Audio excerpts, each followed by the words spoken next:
Alright, this is day 103 log 2 recap.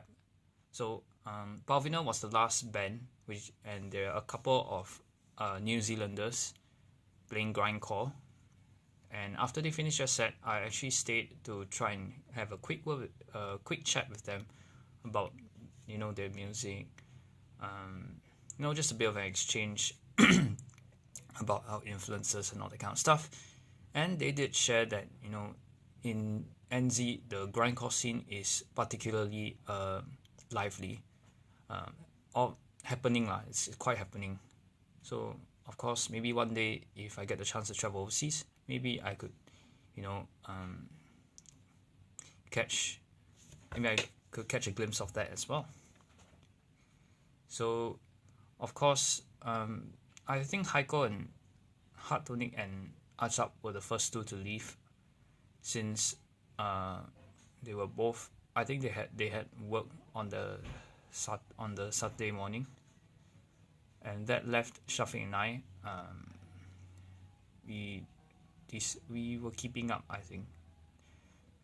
So what did we have to keep up? For Shafiq, he had to keep up the bass, and for me, I had to help keep up the double pedal that was loaned from one of Shafiq's friends, just solely for the purpose of this gig.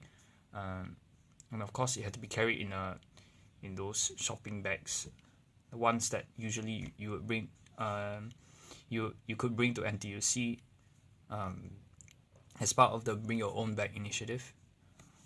But apart from that, it didn't take very long, maybe about 10 to 20 minutes, and after that we were able to exit the Cathay. And of course, we decided to wait outside for a while, and that's when the Entropy frontman came over to us, and he said, you guys have like damn good music, but for the love of God, just put it on Spotify. And he's been very adamant, persistent about that. But I think it's all good. It's all good. So Shafiq replied, "Yeah, we'll be going in that direction, and it's still in the talks. At least it's a good thing, because we're getting lots of positive reception for this second album. And before that, I had never really envisioned such positive reception,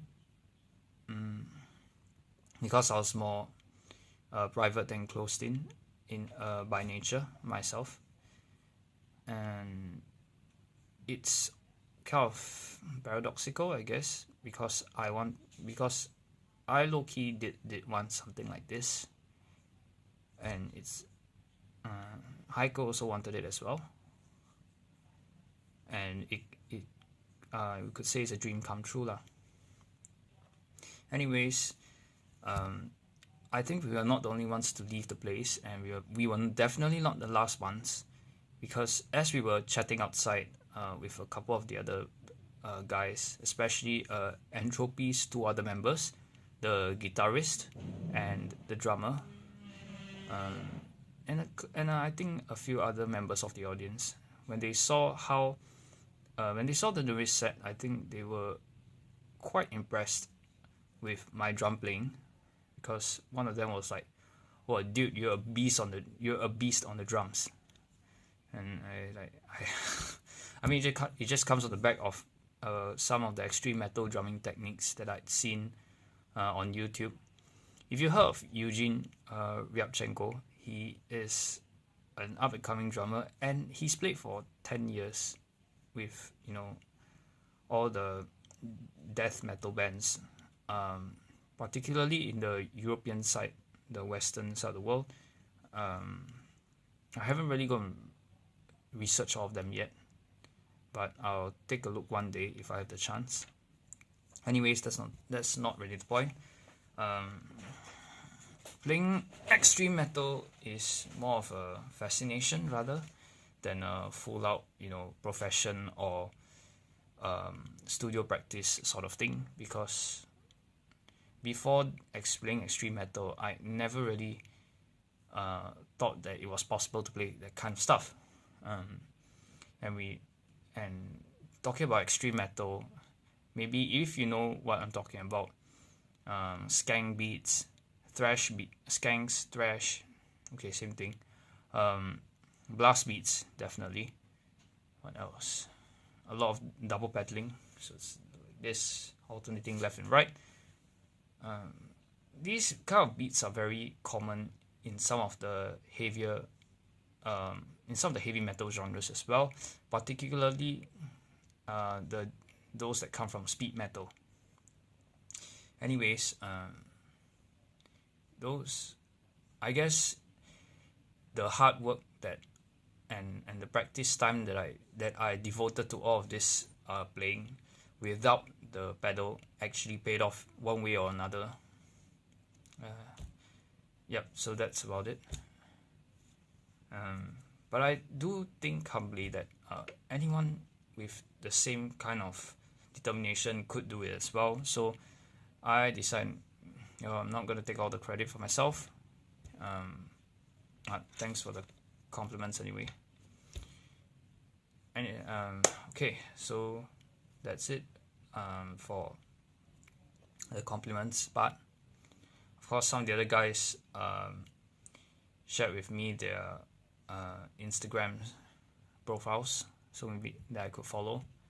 And I think they do have some interesting music projects as well. But I haven't had the time to check because there's a lot of there was also things to think about, like the recording, the band as well, and of course getting into work, thinking about uni, a lot of things. Yeah, adulting life is just overloading. Anyways, that night was good. It went well, and we continued chatting until it was about 1:15. So an hour after the gig had ended. Now, at this time, obviously, there's no public transport, back home. So that was where Shafiq helped to arrange a Grab, since he and a couple of others who had stayed during the gig were actually going off to Treble Cube lah. And of course, Shafiq stays near Treble Cube, so he's definitely going to book. So it makes sense, for him to be booking together with the both of them to that place. But I think he was also nice enough to help put my place first, since he knew I was kind of a bit exhausted from all the playing, and also I needed to get home and get beauty sleep. So all in all, it went well. It was okay, and I think if we have more chances like this to play, I'm open to it. It's just that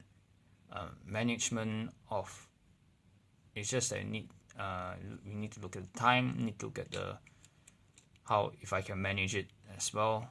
I'm pretty sure anyone else in my situation would feel the same way, maybe.